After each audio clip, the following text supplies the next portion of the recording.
kelompok 2 ingin memperkenalkan anggota kami yang beranggotakan Saya Fawaz Raffi Irfansyah. Saya Nurba Ramadan. Saya Rinda Saputri. saya Helena Filia Safitri. Saya Siti Nurhayati. Saya Fiovania. Dan kami di sini akan menyampaikan hasil laporan pengkajian lapangan kami yang berjudul Rigid Beton Sivina Cipta Karya yang berada di Desa Wargomulyo, Kecamatan Pardasuka, Kabupaten Pringsewu, yang akan disampaikan oleh Rinda Saputri untuk pendahuluannya. Oke, langsung saja. Latar belakang Pancasila penting karena menjadi dasar nilai dalam kehidupan berbangsa dan bernegara, termasuk dalam bidang pembangunan. Oleh karena itu, pembangunan tidak hanya dilihat dari sisi fisik, tetapi juga dari sisi nilai kemanusiaan, keadilan, persatuan, dan kepentingan rakyat. Inilah alasan mengapa pembangunan jalan di Desa Margomulyo dikaji menggunakan Pancasila sebagai sudut keilmuan, agar dapat dilihat apakah pembangunan tersebut benar-benar berpihak kepada masyarakat. Sebelum dibangun, kondisi jalan di Desa Margomulyo rusak, berlubang, licin saat hujan, berdebu saat panas, dan sering tergenang air. Kondisi ini mengganggu aktivitas warga dan kegiatan ekonomi. Karena itu, dilakukan pembangunan jalan rigid beton oleh Sivina Cipta Karya. Selama proses pembangunan muncul, ada keluhan masyarakat seperti debu, kebisingan. Namun, setelah selesai, masyarakat justru merasakan manfaat yang besar. Rumusan masalah. Dalam pengkajian ini, terdapat 5 rumusan masalah, yaitu tentang kondisi jalan setelah pembangunan, tanggapan warga dan aparat desa, dampak sosial ekonomi dan lingkungan, isu yang muncul selama pembangunan, serta hubungan pembangunan dengan nilai-nilai Pancasila. Tujuan proyek, tujuan pengkajian ini berjumlah 7 tujuan, yaitu untuk mengamati kondisi jalan, melakukan wawancara, mengetahui dampak pembangunan, mengkaji pembangunan dari sudut Pancasila, memahami masalah yang muncul selama pembangunan, serta menyusun laporan ilmiah sebagai tugas akademik. Metode pengkajian dilakukan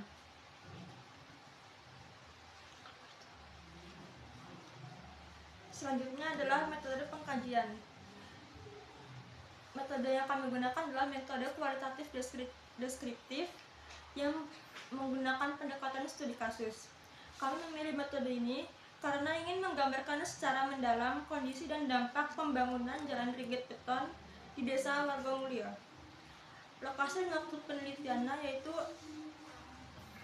pada tanggal 21 November setelah mendapat izin dari pemerintah desa yang beralamatkan di Desa Margomulyo, Kecamatan Pardasuka, Kabupaten Pringsewu. Teknik pengumpulan data yang kami ambil yaitu ada 3. Yang pertama, observasi lapangan, wawancara, dan dokumentasi. Yang pertama itu adalah observasi lapangan. Kami mengambil langsung kondisi fisik jalan rigid beton, kualitas permukaan jalan, sistem drainase, serta aktivitas masyarakat di sekitar jalan. Yang kedua adalah wawancara. Kami mengambil 2 sampel yaitu pemerintah desa dan 3 sampel pemerintah desa dan 2 pedagang di sekitar jalan. Yang ketiga itu ada dokumentasi. Kami mendokumentasikan kondisi jalan melalui foto dan video, serta merekam hasil wawancara dengan narasumber. Tahapan kegiatan ini kami lakukan secara sistematis, dimulai dari tahap persiapan dengan penyusunan konsep dan instrumen penelitian, dilangsungkan tahap pelaksanaan dengan observasi dan wawancara di lapangan. Kemudian tahap analisis data, dan terakhir yaitu penyusunan laporan. Analisis data yang dilakukan dengan teknik analisis kualitatif deskriptif, di mana kami mengklasifikasikan data, menganalisis temuan lapangan, dan mengaitkannya dengan nilai-nilai Pancasila. Kami juga melakukan triangulasi data dari berbagai sumber untuk memastikan keabsahan informasi. Dan dengan metode ini, kami berharap dapat memperoleh data yang sesuai dan komprehensif sesuai pembangunan jalan rigid beton serta relevansinya dengan nilai-nilai Pancasila. Untuk materi selanjutnya itu adalah hasil pengkajian yang akan disampaikan oleh Siti Nurhayati. Hasil pengkajian yaitu kondisi jalan rigid beton setelah pembangunan. Jadi pembangunan jalan itu oleh CV Nacita Karya membawa perubahan besar bagi masyarakat. Jalan yang dulu rusak dan berdebu kini menjadi rata, mulus, dan kuat, serta aman dilalui kendaraan berat. Lebarnya memadai untuk 2 kendaraan hingga mobilitas lebih lancar. Di musim kemarau tidak ada lagi debu, dan di musim hujan jalan tidak licin maupun berlumpur berkat drainase yang baik. Selain meningkatkan keselamatan, jalan beton ini juga membuat desa lebih rapi dan modern.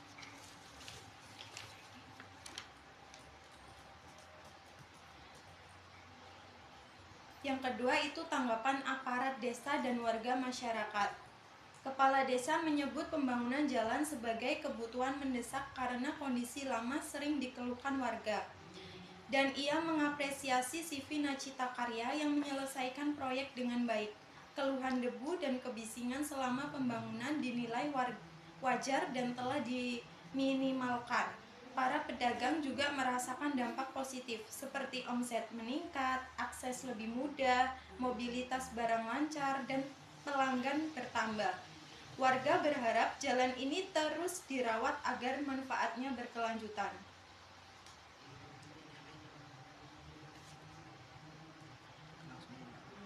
Yang ketiga itu ada dampak pembangunan bagi masyarakat.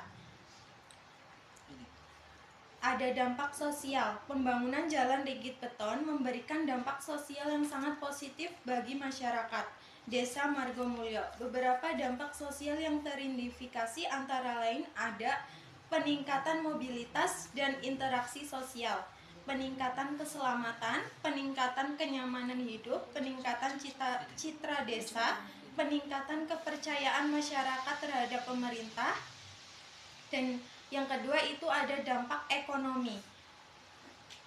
Pada dampak ekonomi dari pembangunan jalan rigid beton juga sangat signifikan. Antaranya ada peningkatan aktivitas ekonomi, efisiensi biaya transportasi, peningkatan produktivitas, peningkatan nilai properti, dan potensi pengembangan ekonomi desa.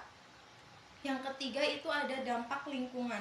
Pada dampak lingkungan, pembangunan jalan rigid beton juga memberikan dampak positif terhadap lingkungan, yaitu pengurangan polusi udara, perbaikan sistem drainase, peningkatan kebersihan lingkungan, dan pengurangan dampak erosi. Yang terakhir itu ada isu dan tantangan selama pembangunan. Meskipun secara keseluruhan pembangunan berjalan dengan baik, terdapat beberapa isu dalam tantangan yang muncul selama proses pembangunan, yaitu keluhan debu dan kebisingan, lokasi batching plan, gangguan akses sementara, dan komunikasi dan sosialisasi. Untuk hasil pengkajian cukup sampai sini. Materi selanjutnya akan disampaikan oleh Nurba Ramadan. Baik, selanjutnya itu ada gambaran umum pembahasan.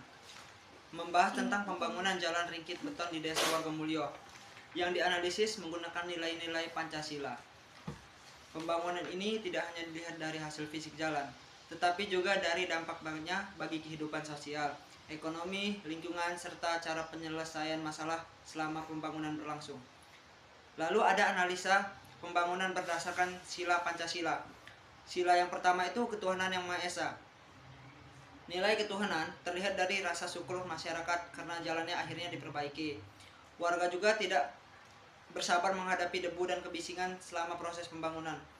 Nah, dari pihak kontraktor dan pemerintah desa, nilai ini terlihat dari sikap amanah, jujur, dan tanggung jawab dalam bekerja, serta tetap memberi kesempatan pekerja untuk beribadah. Ini menunjukkan bahwa pembangunan dilakukan dengan etika dan moral yang baik. Sila yang kedua itu kemanusiaan yang adil dan beradab. Pembangunan jalan ini menunjukkan kepedulian terhadap keselamatan dan kenyamanan masyarakat. Jalan yang sebelumnya rusak dan berbahaya kini menjadi lebih aman, rata, dan nyaman. Keluhan warga seperti debu, kebisingan, dan akses jalan yang terganggu tidak diabaikan tapi tetap ditangani dengan baik oleh pemerintah desa dan kontraktor. Ini menunjukkan bahwa masyarakat diperlakukan secara manusiawi dan adil.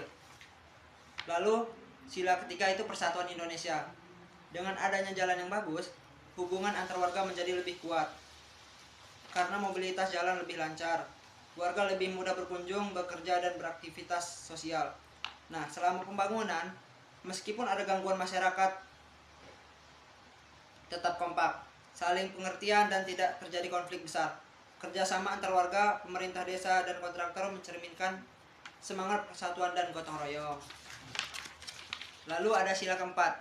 Nah, sila keempat ini kerakyatan yang dipimpin oleh hikmat kebijaksanaan dalam permusyawaratan perwakilan. Pembangunan jalan ini berasal dari usulan dan aspirasi masyarakat melalui musyawarah desa. Pemerintah desa menampung keluhan warga dan mengusulkan ke pemerintah kabupaten.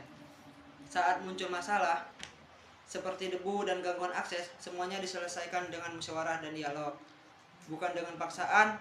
Ini juga menunjukkan bahwa keputusan diambil secara bijaksana dan demokratis. Sila yang kelima, keadilan sosial bagi seluruh rakyat Indonesia. Jadi manfaat jalan ini dirasakan oleh langsung seluruh warga tanpa membedakan status sosial. Pedagang merasa omsetnya meningkat, petani lebih mudah membawa hasil panen, anak sekolah lebih aman berangkat sekolah, dan warga lebih mudah mengakses fasilitas umum. Ini juga membuktikan bahwa pembangunan ini mewujudkan keadilan sosial dan pemerataan kesejahteraan. Lalu, yang selanjutnya itu ada dampak pembangunan dalam kehidupan masyarakat. Yang pertama ada dampak sosial. Mobilitas warga menjadi lebih lancar, kegiatan sosial gotong royong dan silaturahmi jadi lebih mudah. Rasa kebersamaan dan kepercayaan warga terhadap pemerintah meningkat. Kalau dampak ekonomi, pedagang mengalami peningkatan pendapatan, biaya transportasi dan perawatan kendaraan berkurang, muncul peluang usaha baru di sekitar jalan. Kalau dampak lingkungan itu, debu berkurang, udara lebih bersih, drainase lebih baik, tidak ada genangan air. Lingkungan menjadi lebih sehat dan lebih sehat dan nyaman. Mungkin itu saja penyampaian dari saya. Materi selanjutnya akan dijelaskan oleh Raffi. Oke, materi selanjutnya itu adalah tantangan dan solusi dalam Prefektif Pancasila. Pada saat ini saya akan menjelaskan beberapa tantangan yang muncul dalam proses pembangunan jika dilihat dari Prefektif nilai-nilai Pancasila. Pertama, tantangan debu dan kebisingan. Dalam proses pembangunan khususnya di sekitar area proyek, debu dan kebisingan selalu mengganggu aktivitas masyarakat. Jika dikaitkan dengan Pancasila, khususnya sila kedua dan kelima, maka pemerintah maupun pelaksana proyek harus memastikan bahwa kenyamanan dan kesehatan warga tetap menjadi prioritas. Solusi yang bisa dilakukan antara menyiram rutin, penggunaan alat pelindung, dan pembatasan jam kerja.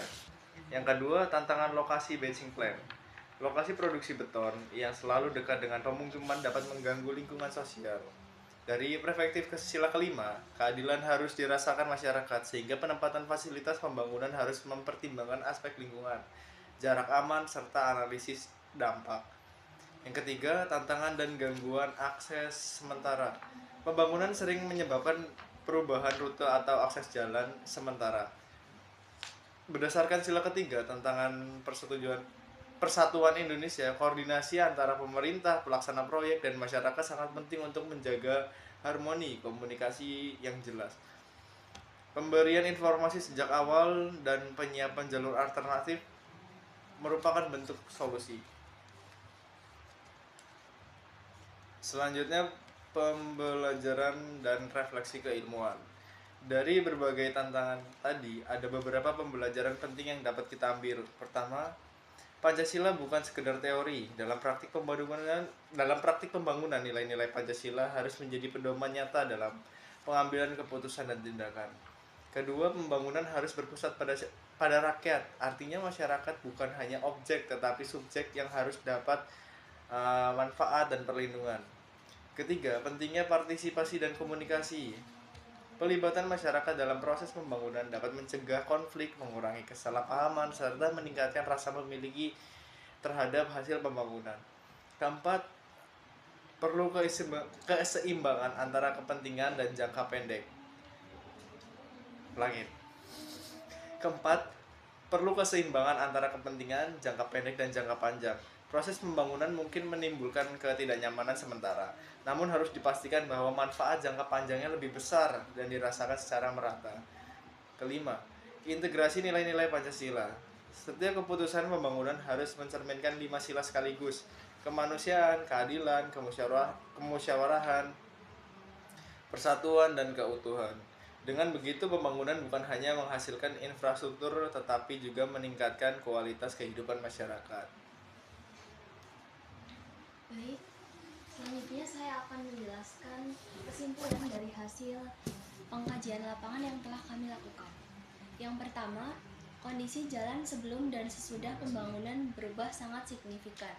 Jalan yang sebelumnya rusak, berlubang, dan licin saat hujan, sekarang sudah menjadi jalan rigid beton yang lebih kuat, rata, dan nyaman untuk dilewati. Dampaknya terasa langsung oleh masyarakat. Pembangunan ini memberikan dampak positif pada berbagai aspek seperti keselamatan, kenyamanan, lingkungan, ekonomi, dan sosial.